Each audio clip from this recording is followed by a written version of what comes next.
Welcome back to the Pittsburgh Sportscast, where two college students discuss all things Pittsburgh sports all year round. Along with Chris, I'm Ryan, and today, while earlier we did mention that today was going to be all about the Pirates, we will still talk about the Pirates, but first off, we felt that the more urgent uh, point topic that we would go through would be the Pittsburgh Steelers schedule, which was unveiled last night. So we figured we take about 15 minutes to just run through game by game, see if we can make some good predictions, and then we'll move into what is surely going to be a long rant about the Pirates. Chris, you ready to make some predictions? I am. All right, so let's get things started right away. The Steelers open the season week one on Monday night in East Rutherford against the Giants. I think that's a win. I think Steelers have historically performed really well on Monday night. The Giants will be rolling with Daniel Jones in his second year. He didn't really impress that much. I understand they do have Saquon, but I don't think they have enough offensive weapons to really threaten our defense. I think the Steelers win. I have to agree with you there. And then the Steelers' home opener is the following week when we play the Denver Broncos. I think that's another win. Again, Denver will be rolling in with second-year QB Drew Lock. I think he played well in the second half of last season, but again, not sure if he can throw in our defense, especially at home with the home opener. So I'll go with 2-0. See, I don't know. I'm not saying that I am predicting a win, but I do think this is a game that the Steelers should watch because uh, we know how the Steelers have been trending to underperform against competition. And Drew Lock, if the folks in Denver are anything to believe, has pretty high potential. Not saying the Broncos are going to get it done. I think the Steelers will ultimately win, but it's just a game I don't think you can take for granted. Agreed. So And then I guess we'll go to week 3, which will be the Steelers at the Texans. My bad. Texans. Texans at the Steelers. Um, Thoughts? I think that this is going to be a close game. Uh, I think uh, the Texans could create a bit of problems for the Steelers defense. We saw them go off against the eventual Super Bowl champions in the first quarter. Unfortunately, they fell off the table after that. But yeah, I'm going to go out on a limb and I'm going to say we're getting to 3-0. Okay, I do disagree. I think the Texans will win. I think they have some more offensive weapons, and I don't know necessarily if we have enough to compete with them. I think it will be a close game, but I do pick the Texans. Fair enough. All right, moving on to week 4. The Steelers take on the team that prevented them from reaching the playoffs a season ago. They'll take on the Tennessee Titans. I think this is going to be a really close game. Derrick Henry can really run the football. They can control the clock. That being said, I don't know if Ryan Tannehill has enough. Um, so I think by an edge, I'll pick Steelers to go to be 3-1.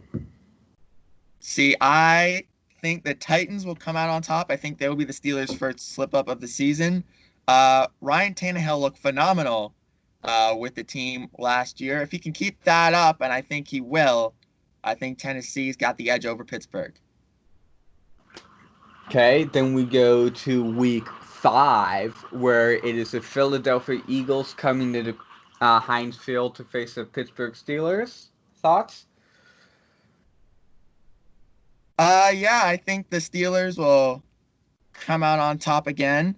Obviously, Carson Wentz, kind of a bit disappointing after he came in like gangbusters uh, with his rookie year. Uh, and then, of course, the injuries they had early last season, their entire receiving core went down. But nope, I think Ben Roethlisberger will be able to take them down. I agree. I do not trust Carson Wentz. Um, the receiving core, even they had that stretch first round pick in Jalen Reagor, even though there were other highly talented wide receivers before him to be selected. I don't think the Eagles have enough weapons. So I'll pick Steelers to go to be 4-1. All right, so we both have the Steelers at 4-1 through the first third of the season, I guess, Yep. third minus a game. So we'll move into week 6. That is the first division matchup of the season against the Cleveland Browns. Now, we remember what happened the last time the Browns played the Steelers first time. A lot of stuff, A lot of particularly at the end of the nonsense. game. Yep. I think this is another close game. I do pick the Steelers at home. I think a lot of this will depend, and honestly, right, we haven't seen a down of NFL football, a down of training camp, even a down of preseason. So you don't necessarily know how Baker is gonna play in his third season. Is he gonna take that step? Is he gonna regress? Um, so I think that's just kind of difficult to pick without knowledge of Baker Mayfield. But assuming we get the same Baker Mayfield we got last season, I picked the Steelers in a close one. I think that the Steelers, well, I think the Steelers should win handily. Um, if you remember that game last year, Duck was quarterback then, and we were able to come out on top, I think, with a full offense, a full healthy offense of Ben, Juju, and hopefully Chase Claypool, the rookie, can make a couple of big time plays in that game. But I think this game's gonna be not as close as one would think. Okay. But Then then we we have go to Go ahead. you got it. Okay. Then we go to week 7 and we travel to Baltimore for a 1 o'clock kick. I think we lose this game. Yes. Um, yeah, I think the Ravens clocked us twice last year. I think they'll clock us again here. With a healthy Lamar, a healthy Mark Ingram, J.K. Dobbins, is their potential deadly lineup. I think we have a great defense, probably one of the best in the league. I don't know if we can beat them at home, so I'll pick. As much as it pains me to say, I'll pick the Ravens, and the Steelers would be going 5-2 into the bye week. 5-2 into the bye week. I agree with you. I think the Ravens have a running core of that deadly rushing trio of Lamar, Ingram, J.K. Dobbins are just going to be too much for the Steelers because, uh, as they say in sports, the best offense will usually beat the best defense. So that being said, the Steelers do have a bye week, the week of November 1st. But then coming out of the bye week, they head to Jerry World to take on the Dallas Cowboys. See, to me, the Dallas Cowboys are so interesting. Their offense is as talented as any in the league, but they don't have a quarterback at the moment because Dak Prescott's brother has recently passed away. I believe he committed suicide. So Dak Prescott has not been in the correct mindset to sign a contract because he's dealing with some major personal issues. They just signed Andy Dalton to back up, who now's rumored because Dak, I think, may not be in the best mental state or emotional state at the moment. There's rumors that Andy Dalton will be starting week 1 for the Dallas Cowboys. Um, I think we lose if it's Dak Prescott. Um, I think he's very overrated. If it's Dalton starting, I think we win because we've owned Dalton. I'm going to assume Dak will be back and we'll be playing with Zeke and Amar, Cooper, and I know they got a really good wide receiver. I forget his name. I think they got Jalen Waddle, if I am remembering correctly. No, they got CeeDee Lamb. My bad. They got Yeah, that's CeeDee it.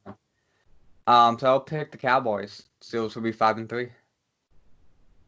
This is going to be a really close game on the road in Arlington. Uh, I I I do think the Steelers win if it's Andy Dalton at quarterback. Um, I'm leaning Cowboys with Dak Prescott.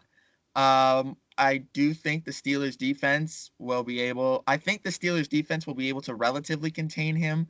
I think it's just going to come down to the offense and how healthy Ben Roethlisberger is at this time because the season.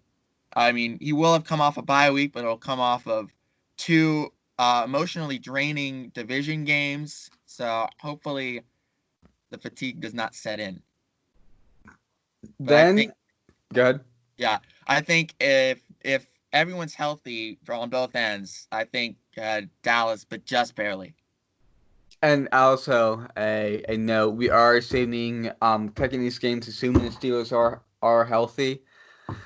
We do know injuries happen, right? And we know Ben could go down, Juju could go down. Connor has an injury history, so we know we probably won't be healthy going into a lot of these games, but we're Oh gonna assume we yeah, are, and that's a that's how we're given. picking them. Then the Bengals will come here on November 15th for a 1 o'clock kick. I think this will be the first time we see Joe Burrow. I know they have some weapons with T. Higgins, Tyler Boyd, maybe AJ Green. Um, but I think still with a rookie QB, unless he really blows us away, I think the Steelers will win fairly easily, and we'll get back in the win column after a 2-game skid and be 6-3. Yeah, I think this is another one of those games where I think the Steelers got to be careful, got to make sure that they don't take it for granted. Kind of almost reminiscent of that Cleveland game a couple of years ago that ended in a tie. Oh yeah. That broke Cleveland's 16-game losing streak. I forget how long it was. It was probably even longer than that. That was Baker Mayfield's first game. That was his, if I'm not mistaken, that was his NFL debut. No, Oh no, Deshaun Kaiser was still. no, I think it was Tyrod Taylor who started that game. Did Baker sub in? I thought he Now I don't start. think Baker didn't start till like week 5 or 6, dude. Well, that proves my point even more. That Tyrod Taylor is nowhere. He's nowhere near Baker Mayfield, and the Steelers were sleeping. Again, I think they'll win. Obviously, I'm a bit biased, but you don't know what Joe Burrow's gonna bring to the table. Um, Especially considering they won't have too much film on him. But I think the Steelers will prevail ultimately. So Okay, going so going good. after that, we'll have week 11, I believe it is, Yes. against the Jacksonville Jaguars. That's another one on the road in Jacksonville. I'm gonna tell you right now we are losing this football game. We are losing this football game. I have zero faith that Tomlin's gonna get us prepared to face Jacksonville. Um, I think we lose this game. I think it's gonna be one of those frustrating games when nothing goes right. And we look sluggish, we look unenthused, and I think we go to 6-4. Ooh, that's a bold prediction right there. Uh, Obviously, we've had our struggles with Jacksonville in the past, two playoff losses to them, and that horrendous game 3 years ago. Been through what, six or 5. five interceptions, five turnovers.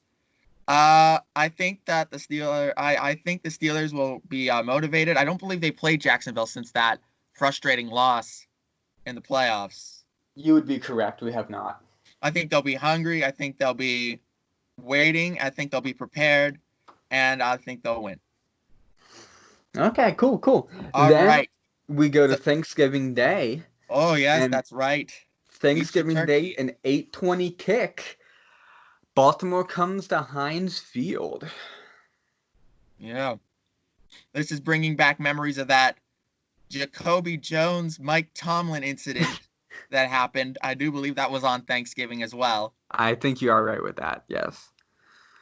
Yes, of course. My Mike Tomlin might have to pull that trick off again if the Steelers want to win. I think the Ravens are gonna sweep the Steelers honestly this year. I think even though the game's at home, I just do not see Lamar. I don't see us being able to stop Lamar and company, even in Pittsburgh, even if there's fans. I don't see it. I'm gonna go with a bold prediction and say we win this game. Ooh, Um, Always perform well under the lights, unless we're playing the Patriots, of course. Um, I think there's a chance Lamar may be beaten up a little bit. There's a chance that the league might have figured him out. Because if I remember, when Cam Newton took the Panthers to the Super Bowl, they had a really good year that year, obviously. I think Cam won the MVP of the league. And then the following year, the league figured him out. And he was not the same the following year. And I think Baltimore may fall into that. And after getting spanked by Jacksonville, which I think is going to happen, I think the Steelers will have a rebound game. I think we'll win. Go to 7-4. yeah. So I kind of see. I think it all depends on the previous week's game because they do have a higher likelihood of winning if they lose to Jacksonville. But in my predictions, they've beaten Jacksonville. Maybe they'd be are not necessarily confident, but I don't think they'd have that inner drive as much as if they had lost. I do think Baltimore comes out on top. Anywho, uh, moving into week. What week is this? I think what was 7 and I have us being at 7-4, so I think this is week 13. Yeah, that would make sense. It's against the Redskins. It's another home game, 1 o'clock kick. Chris, your Uh, thoughts? Again, I think this could be another trap game because the Redskins are awful and probably will be awful. And in your Um, universe, they would have been on a great emotional high after their win against Baltimore. Correct. Again, I think this could be a trap game.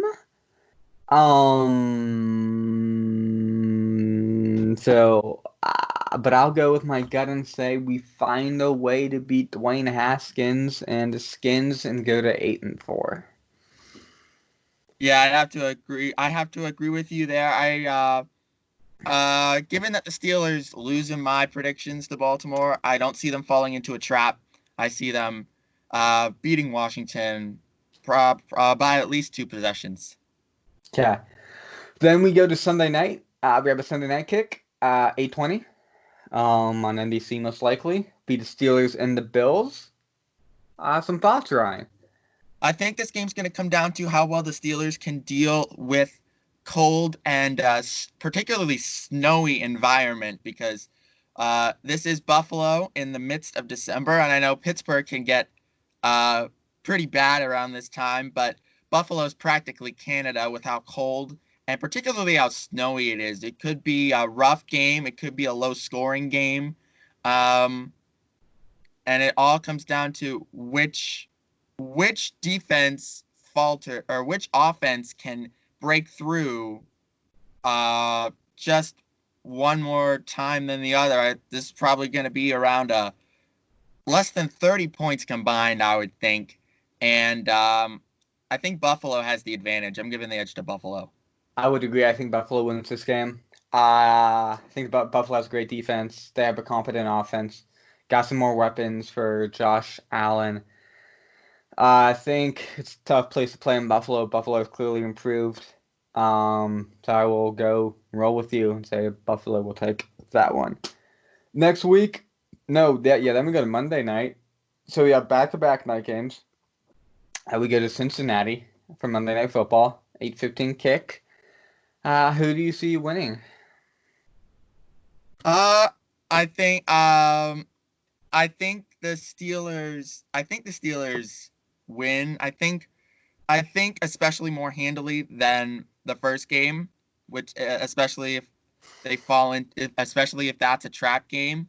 Uh, I think the Steelers will have done their homework on Joe Burrow a bit better than they might have done in game one, given that they played him.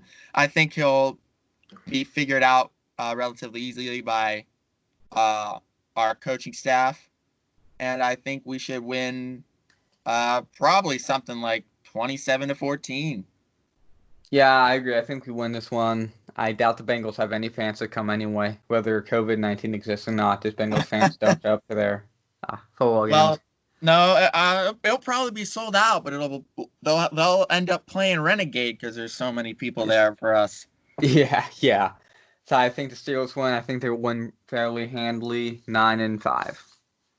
Yep, 9-5 in my universe as well. I was adding it up as you were talking. Then we go to week 16. Colts will come to Heinz Field for the last home game of the regular season. Hopefully not the last home game of the season. Colts and Steelers. What do you think? Yeah, this actually might be a tough one. The Colts got new QB, didn't they? Yeah, they have Philip Rivers. Yeah, Philip Rivers. Uh, this I don't know. This could be a pivotal game, honestly, for a wild card spot because the Ravens look to be uncontested division champions in this universe. Or maybe in my universe because they swept us. But uh, if the Steelers don't win the division, I think the Colts and the Steelers is a really big game for wild card, determining who gets a higher seed. Of course, we have an extra playoff team, so maybe not as important as it would have been, say, if it happened last year. But ooh, I'd have to go with Pittsburgh just because they're at home. I think these two teams are evenly matched with how they are, but I'm giving Pittsburgh the edge. I think you're right. I think this is going to be a close game. I think this game's going to have playoff implications out the wazoo. I think Philip Rivers will recognize that this may be his last chance at doing something. I think in a very close game, the Colts win by like a field goal or something. Ooh. And then we would have to have us go to Cleveland, which I think we can, and go win. So, last games against Cleveland at Cleveland. Yep. Calendar Um, year turns over to 2021. I think that's going to be a must-win game for us. I think Ben can do it. Ben's been there, done that. I think the Steelers will show up. I don't know, like I said, we don't know what kind of Cleveland we're going to get, but assuming the Browns will be the Browns, they'll find a way to fail. Um, and I think we'll win, and I think we will be 10-6. Yep, my prediction is 11-5 because again, the Steelers will come into Cleveland and take care of business at the end of the season. I think the Steelers will be 11-5. But I think they'll end up the 5 seed as Baltimore would win the division with their sweep over them. How many teams get in this year? 7? 7. So the Steelers would still be on the road for the wild card game against a division champ. Wait, so But there's only one bye. Just to make sure, so like the fans who may not have heard know. So the playoff picture is going to look like this. You're going to have the 1 seed, and they're going to be the only bye. It's only going to be 1 bye, and it's going to be the 1 seed. Then you're going to get the other division champs of 2, 3, 4, finishing in who has the best record for those following seeds. Then you're going to get 3 wildcard teams, again falling in order by record. And then, so you're going to have the 2nd seed's going to play the 7th seed, which will be the last wild card. Then the 3rd will play the 6th seed. And then the 4th will play the 5th seed with the higher seed having home field advantage. and then we're going to have 4 teams after the first round, and then the team with the bye will be entered in, and then the 1 seed would play the lower remaining seed, and the 2 seed would play the higher. Okay, so they're still maintaining reseeding. That's good to know. Mm-hmm. And then everything else after that should be just as it has been. Correct. Okay. So that took a bit longer than we were anticipating. Really, But how long did it take? it took about 25 and a half minutes. Oh, that's not awful. Now, but you know what? You know, maybe we want to keep ourselves in a better mood by spending a bit less time ranting on the Pirates, but I guess we can get into that right about now. So, shifting topic to the Pittsburgh Pirates, of course, a lot of questions left to be asked here with the new regime that has been put forth. Of course, Clint Hurdle uh, was fired right before the last game of the season, if I'm not mistaken. Uh, and as well, and then Frank Coonley was also fired shortly after that. And as Neil Huntington was searching to hire his replacement, Neil himself was fired. So a wholesale front office change in terms of executive positions. And they've brought on to replace Neil Huntington, they brought on Ben Cherington, uh, who is one of the people that claimed the Red Sox success in recent years. The prospects he's built, Andrew Benintendi, among others. And Derek Shelton as well, former Tampa Bay Rays hitting coach. I believe they hired him from the Minnesota Twins. So Derek Shelton is our new manager, and that means our entire coaching staff has also been replaced.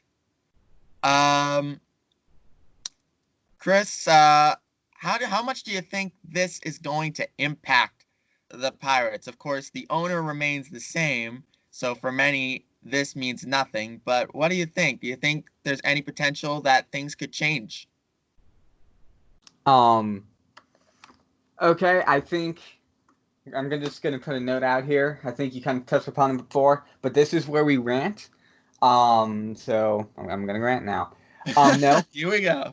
I mean, I think, right, here's the thing. I think we should always give the GM and manager like a new regime, right? Because this is what this is. As you said, this is a new regime from president down, a completely new regime. So I think we should always give the new regime a chance for success. But with that being said, we have no pitching. And if you're unfamiliar with the sport of baseball, pitching is Kind of a big deal. um, a big deal. One would even say a vital thing to have success with when it comes to forming a baseball team. And we just don't have any of it. Remotely, we don't. No matter if you look at starting pitching, it's not good. If you look at middle relief pitching, it's not good. If you look at late inning relief, it's not good.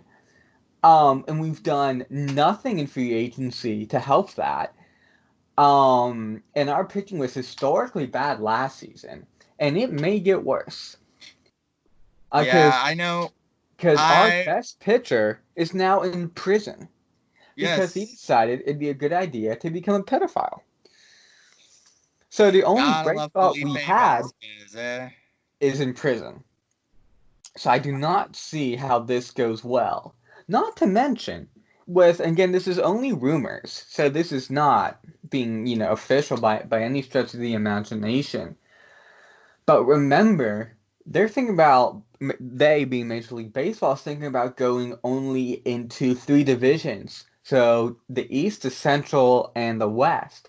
And with Pittsburgh's geographical location, we'd be in the East, which means we'd have to play the Boston Red Sox. We'd have to play the New York Yankees. We'd have to play the World Series winning Washington Nationals. We'd have to play the Tampa Bay Rays. Okay, the Orioles suck. We have to play the Phillies, who put up a good fight, and the Braves. I mean, the New York Yankees and Boston Red Sox can put 27 runs up per inning if they want to against our pitching staff. I mean, to realistically be happy about this or realistically have high expectations, I think's not smart.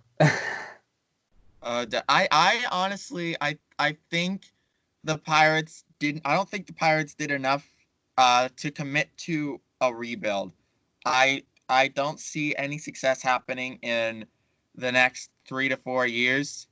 Unfortunately, however, Charrington has not started off on the right foot. He did trade Starling Marte, which I thought was necessary. He very clearly wanted out, and he had no business wasting his talent on a team as useless, as hopeless as the Pittsburgh Pirates. Elias Diaz also uh, was dealt as well. But other than that, I don't see a lot. I don't see a lot of moves. Big guys like uh, I know you and I, Chris, have talked about off the air about my desire to move Josh Bell. As a matter of fact, I thought the Pirates should have done that at the deadline last year when he was on his hot streak. I thought we could have done well selling him to an AL team and gotten back some lucrative prospects. See, Um, but here, I'm gonna butt in now. But here's my issue with that is now granted this may change with, COVID-19 and whether we see fans or not, right? But if you trade Josh Bell, what's the reason to go to PNC Park? let's see. There is There's none. already a fan shortage in the stands. I don't think That's Josh right. Bell. So you're gonna trade away the only player people actually like? Hey, the lot. I remember. I was only 9 years old, of course, but I remember the incredible backlash that the Nate McLouth trade received. But guess who rose up from the ashes and ended up succeeding McLouth in the center field position to become possibly the best center fielder in the history of this franchise? Uh, Spoiler alert: his name was Andrew McCutchen.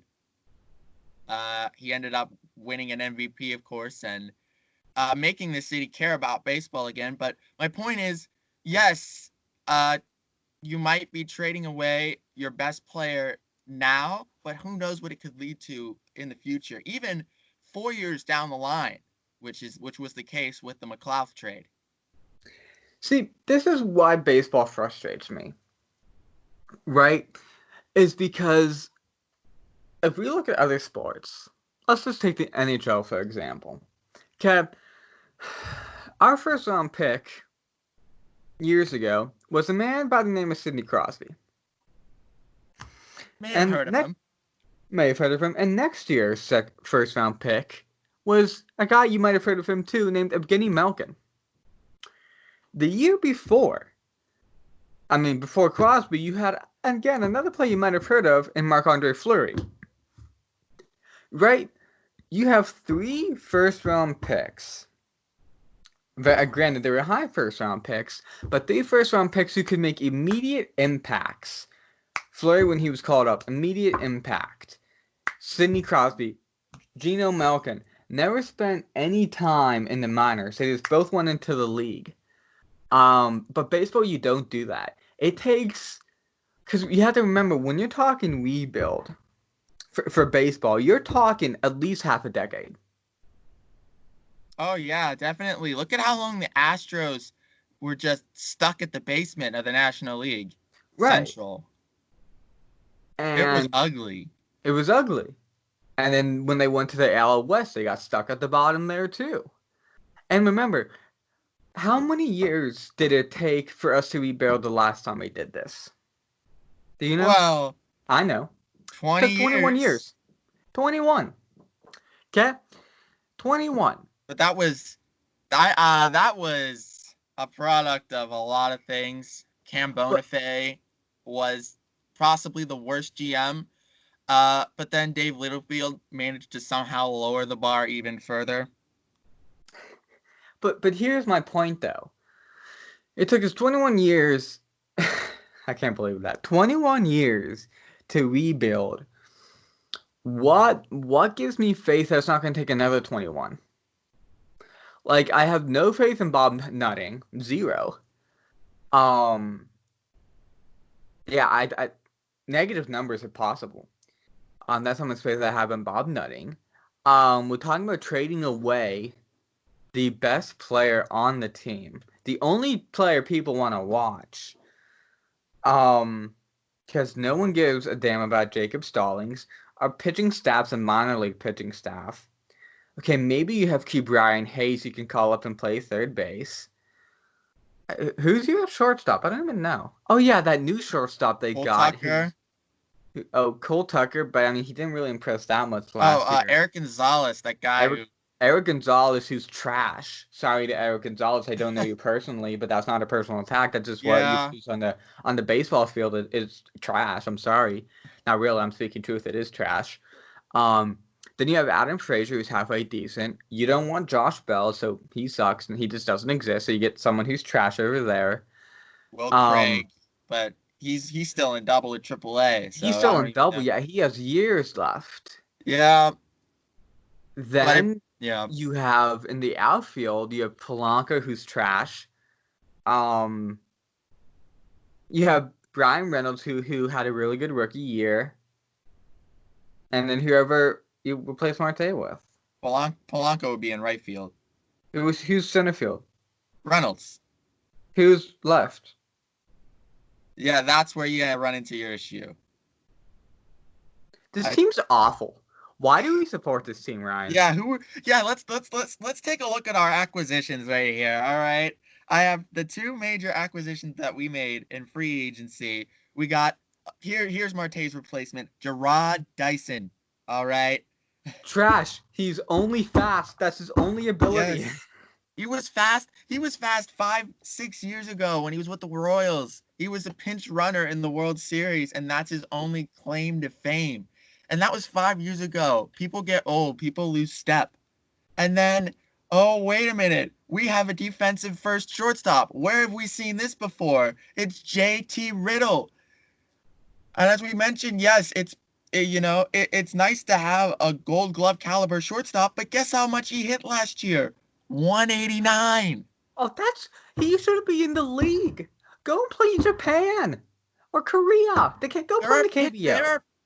There are a list of pitchers that I could probably count on two hands. Pitchers that could hit better than 189. Oh my! This is trash. Why?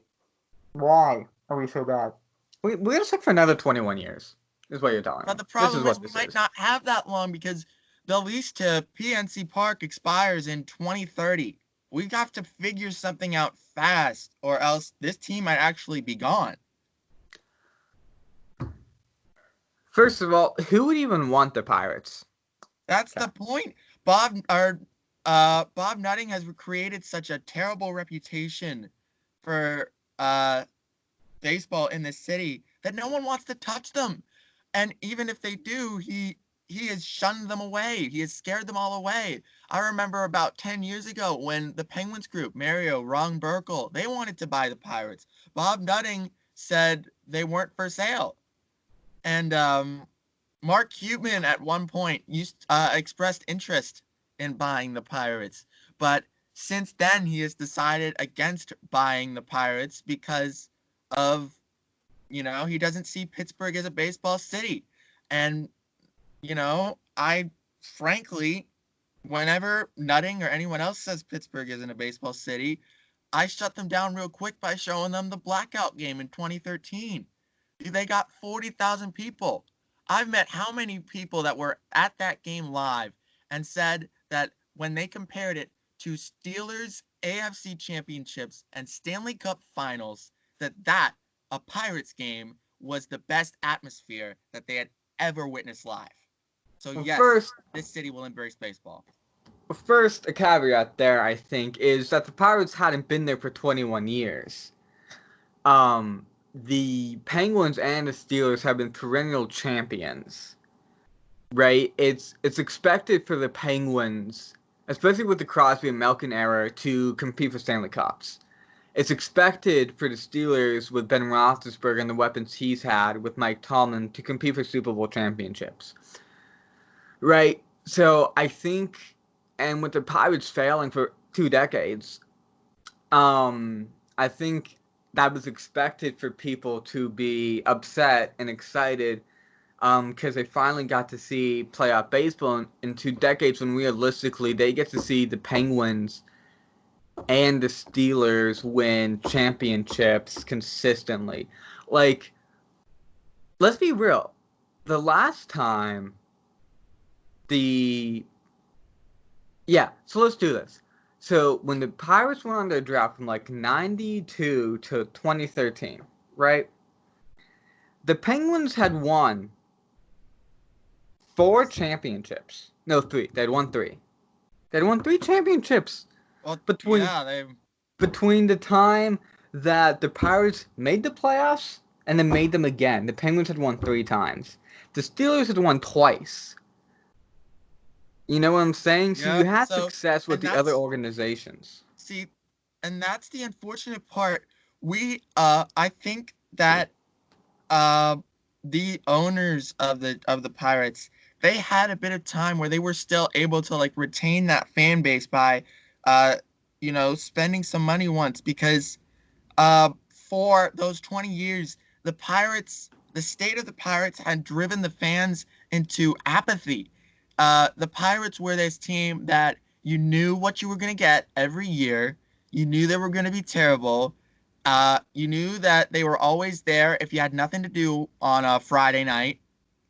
If And you needed because to take a girl on a date, you knew where to go for a cheap date. cheap tickets, uh, the ballpark is magnificent, great view, one of the best in all the country.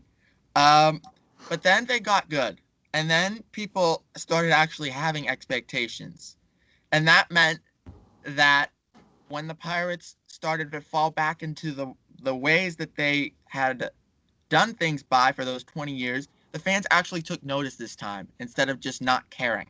For the off season between 15 and 16, they had a 98 win team. They had their core mostly still returning. They had a couple of departures. AJ Burnett, I remember, retired. Neil Walker went to the New York Mets in a trade. But they had a really good team, the second best team in baseball. And all they had to do was get those extra pieces to put them over the top. But what happened? Absolutely nothing. See, I agree there. I think we had a couple really good years where we could have done something. I think we had a tough division with the Cubs and Cardinals. Um, and got unlucky in the wild card a couple times, I think. But I think apathy when it comes to the city of Pittsburgh and the Pirates is a real thing. Because I think if we would go and take a survey amongst Pittsburghers and say, if money wasn't an issue and you could only go to one team's games for the rest of your life, who would you go to? And I think it would go Steelers, Penguins, Pirates. I really do. Definitely. And I think, and I hate to say this. No, I don't. I lied. I don't hate to say it. I honestly think that the Steeler and Penguin fan bases are just infinitely stronger than the Pirates. Oh yeah, look at there was a survey that came out a couple of days ago. The Steelers, out of every sports team in America, were voted as number 2 passionate sports fans, and the Penguins were ranked number 9. Obviously, the Pirates were found nowhere to be on that list because, like they said, look, what I was getting to was after that offseason, the fan base, there was a period of time where they were angry, especially, and I think all that anger was vented out with the McCutchen and Cole trades when it became apparent that the time of contending was over and that the new leaf would be turned over and that the Pirates would not see success for the foreseeable future. And I think once all that anger was let out, now they have the fans' attitude has regressed back into that apathy that they were stuck in for 20 years. And so the one chance the Pirates had to regain the fans' trust is now gone. Now, if the Pirates decide to do anything, the fans like they might not even. I mean, they might not even care anymore. See, and I think you're right with that because, from a fan perspective, I think, right, because you sucked for 20 years, 20 plus years. Then you were good for only 3, realistically. You were good the wild card year that we beat the Reds and got them bounced by the Cardinals in the divisional. Then you lost to the Giants. Then you lost to the Cubs. And then you sucked after that. So you technically, I guess, made the playoffs 3 times. So if you're a hardcore baseball fan that doesn't like the wild card game, you only really made it once. Yeah, and then, like you said, then you sell McCutchen, you sell Cole, and now you suck again for the foreseeable future since rebuilding in baseball takes forever because no one ever trades their AAA prospects, apparently. You only trade single-A prospects, which means you take 5 flipping years for anyone to do anything. And that's even if the prospects pan out, because sometimes they don't. And then because if you miss on one of these trades, let's be real, if you miss on one of these trades, your rebuilding can be set back years because of how Exactly. long it That's why takes. why do you think it took 21 years? Because the Pirates kept rebuilding, they kept trading, they kept banking on these prospects to get good. Unfortunately, because like you said, the nature of the structure of organized baseball means that you have to wait 5 years just to see what you get. And you spend those 5 years building or trying to, uh, tank almost so you can continue to build a core around that player. But then that one prospect doesn't pan out, and suddenly you no longer have the incentive to spend on veterans to surround that young talent with. So that's, 20 years, may seem like a long time, but uh, when you're looking at baseball, it just flies by. Sucks. It sucks. Because we're going to suck for another 20 years, and that's reality. It's just It's it's reality. frustrating, and that's what I think. It's like I said, it's more frustrating than it was in the original 20-year streak, because we've seen that they could be good again. We've seen what that looks like. We've seen what that can do to reinvigorate a fan base like that. And then we realize that we can't hit that again. So, yes, we're sinking back into that apathy, but I feel like those 3 years have caused that bit of anger to remain. And that's a good thing. Anger is always better than apathy because at least it shows that you care. Yeah, but what can be done about it, though? Because That's the problem. And as long that's as Bob Nothing's there, you're not going to spend money even if you get good again. and that's Because the let's be real, even if we rebuild the core somehow, which will take until we're in our flipping 30s at this rate, um, bro, then you still have nothing who won't spend that money on that extra piece to get us a championship. and then you And have what's the other also frustrating, and I think causes fan apathy, is the Pirates were only good for 3 years. The Penguins have been good for a decade. a decade plus. They've made the playoffs every year since 2007. Right. That's 13 years and won 3 Stanley Cups in that time. And one, if you really want to be cynical, could argue they could have won a couple more if they really wanted to. Okay? And I don't know if you saw the recent surveys that said the Penguins had the 5th best chance to continue to win Stanley Cups in the next 5 years. Okay? So you still have the Crosby-Malkin era for the Penguins. And realistically, they could have the Crosby-Malkin era for a Penguins fan for about 15 years. You've had Ben Roethlisberger and competitive Steelers games and Steelers teams since he was drafted in 2003. So that's going on how many years? Do the math. 17, 18 years of competitive Steeler football. And with the Pirates, even when they did get competitive, it's only 3. So if I'm a fan or a Pittsburgher and I'm saying, what team should I really follow? And I look at it and I say, well, the Pirates had success for 3 years and now suck again. The Penguins, from realistically when the Crosby Malkin era will be done, will be 15 years. And then the Steelers, since they got the quarterback right, was 17 to 18 years.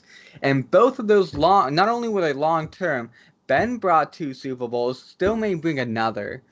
Crosby Malkin has brought 3 Stanley Cups, still may bring more. And the Pirates, oh, we may be losing another 2 decades. So why should I spend any money or energy rooting for the Pirates when my rate of return is not going to be as great just by the evidence as my rate of return with the Steelers and or Penguins? It's just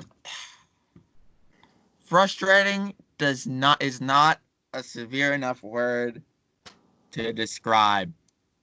Like, realistically, the Pittsburgh Pirates are the Cleveland Browns of baseball. Yeah, I mean, I've obviously some people would say the Indians, some people would say the Cubs before they won the title again. The But Indians at yeah, least have made a World Series in I'd a have to agree with lifetime, you. though. Yeah, 1979, 41 years now. 41 years we missed the World Series. And we only came close. We only came close, what, 6 times in the next 41 years? That's where it gets even worse because uh there were those 3 years, 90, 91, 92, and that was it. After 1979, they spent a whole nother decade playing terribly, just like they did for 2 decades. See, Maybe it'll end up being like 3 decades now, since 1 decade, then 3 good years, 2 decades, then 3 good years. We might be 50 years old until they're good again. dude, like, it's so frustrating because let's view what you just said with some different words. So we've spent 30 years failing for 5 playoff appearances, 40 years failing. 40 years failing for 5 playoff appearances. Think about that.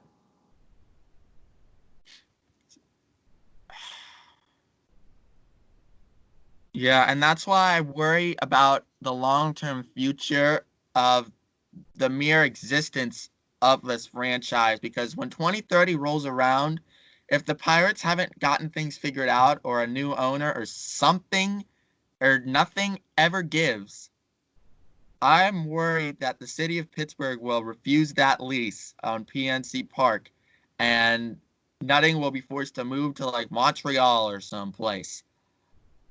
Um, I hope that doesn't happen, you know.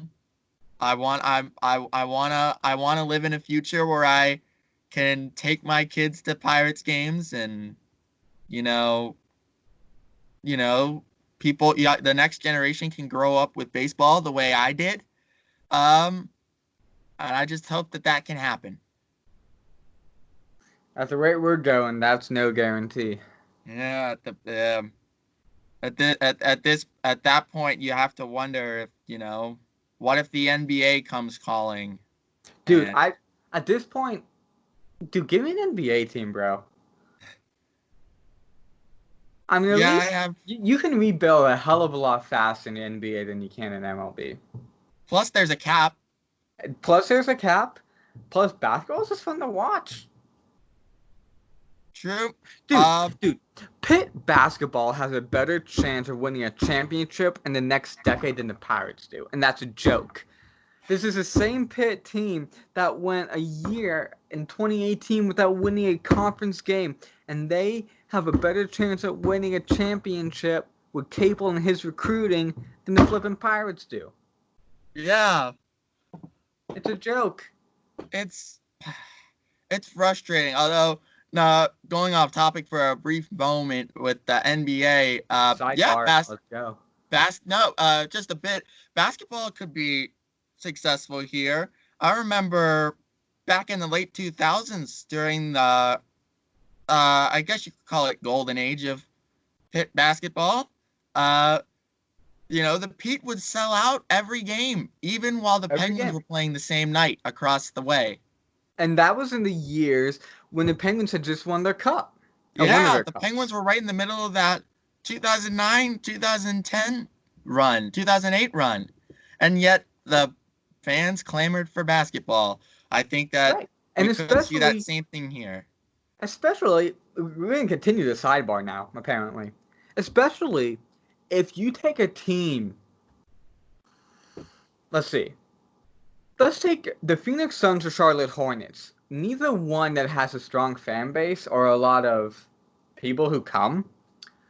Dude, if you, because we have console because we have the Penguins, so we could do a a Chicago Blackhawk Bull situation where you just split your arena, where Oh yeah, they're Bulls already play their home games at oh, what's the arena called? the United Center. The United Center, thank you. And then when the Bulls are on the road, the Blackhawks play at the United Center. It's Oh yeah, proven to work. every It's almost every worked NBA team does it.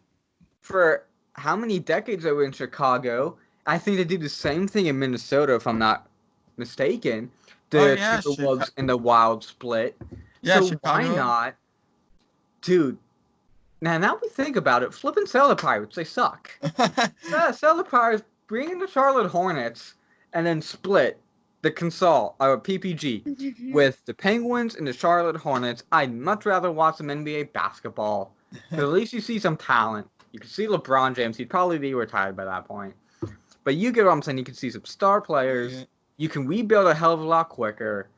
It, like you said, it's proven that that Pittsburgh likes basketball. Because yep, it's proven that they like basketball when you're competitive.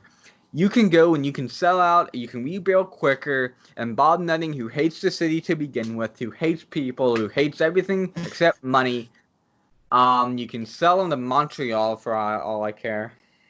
I could just imagine him swimming in all of it like Scrooge McDuck. Oh, It's dude, it's a joke. He's a joke. ugh. This ownership team's a joke.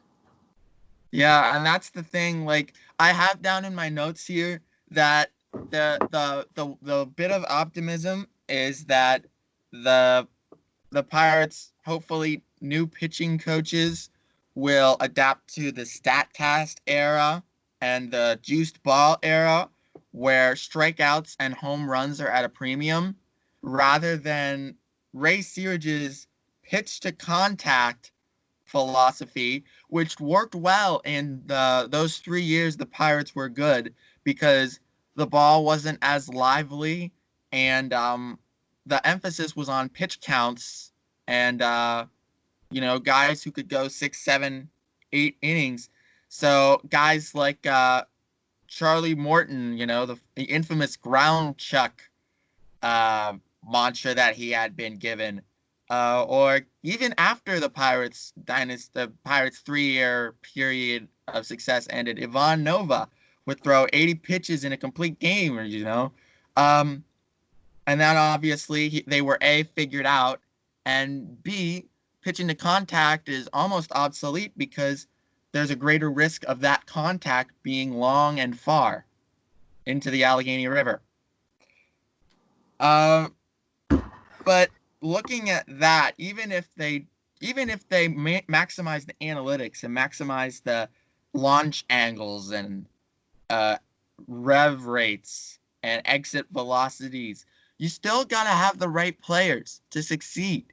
You still gotta add to that core that you've developed, and you We still don't have have a core. That's that's the issue. We traded them away. We well, had one that's with no, Andrew McCutcheon, I Garrett was Cole, Starling Marte, and then we shipped them to different teams across the country. I was referring to the core that we would be building in the minor Okay. leagues. But like I said, even with the core, whatever core you've built, that's not enough. You still need other players to surround. At least in 2013, we were able to get Marlon Byrd, Justin Morneau. That's why we were able to succeed at the tail end of the season. They were big contributors and guided us to the playoffs. And I remember those big moments that Marlon Byrd had in that playoff series in the wild card game. So it's been proven that if you add pieces, if you spend that money on those acquisitions and you add those pieces at the at the deadline or coming into a big season that you could be successful, but I guess nothing just ruffles his cash, huh? Yeah. Pretty much. I mean, and you remember we had Russell Martin, who was a nice veteran, um, who was catching for us. Um, yeah, yeah. Let's be real, okay? As long as Bob Nutting is owner, it'll be a miracle if we win anything. Yeah. The 3 year success was in spite of Bob Nutting, not because of Bob Nutting. Right. Exactly. Like I said before, Pittman's basketball has a better chance of being a successful dynasty under Jeff Capel than Bob Nutting and the Pirates ever have a chance of winning. That's just reality. Yep. I hope I'm proven wrong. I hope we're proven wrong, but I just don't see it. Now, at the rate of this discussion, I want the Charlotte Hornets now. So I think that basically does it for our rant on the Pirates.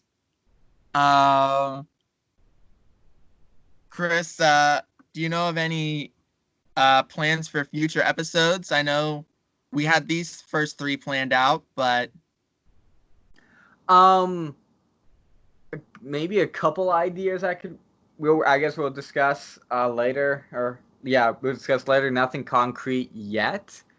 Um, yeah, we'll really have to see where sports kind of takes us here. yeah, Um, so yeah, nothing yet. So we'll keep you guys guessing until we can figure out what kind of content to produce. yeah. Don't forget. All right. So in the meantime, don't forget to follow us on Twitter at PGH Sportscast. Subscribe to our YouTube channel. If you're listening to us on YouTube, that's really easy. Just click that old subscribe button and that notification bell so you become the first to know when new episodes go up. And comment below your questions if you have any. We'll see if we can answer them on the air. Um, if you have questions, you can also tweet us, like we mentioned before, or you could email us. Our email is pittsburghsportspodcast@gmail.com. You can email us your questions. We might answer them on the air. But in the meantime, Chris, you got any final thoughts? Um, no, I think we said everything we needed to say. All right, then. With that, we'll see you sometime next week where we talk about some sports developments or lack thereof. Until then, for Chris, my name is Ryan, and we'll see you next time on the Pittsburgh Sports Cast.